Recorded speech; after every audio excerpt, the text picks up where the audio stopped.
রান্না করব ট্যাংরা মাছ ভুনা। হলুদ,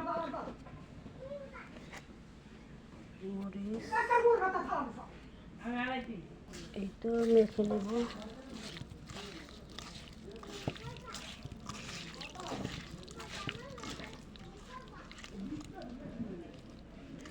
এই তো ট্যাংরা মাছের চচ্চড়ি।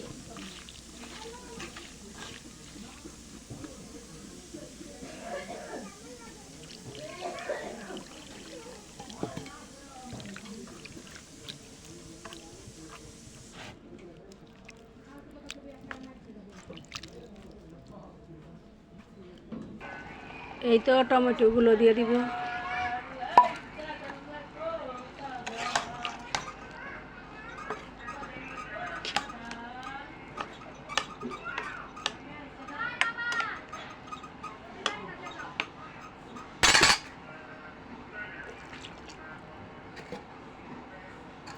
টমেটো দিয়ে একটু নাড়াচাড়া দিয়ে দিব।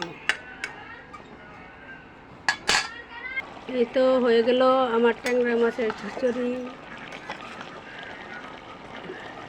সাথে 2টা টমেটো দিয়েছি, খাইতে টেস্ট হবে।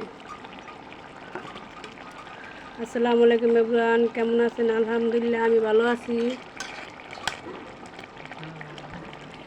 অল টাইম রান্নাঘর চ্যানেল থেকে বলছি, সবাই বেশি বেশি করে লাইক কমেন্ট শেয়ার করবেন, সবাই বেশি বেশি করে ভালোবাসা দিবেন।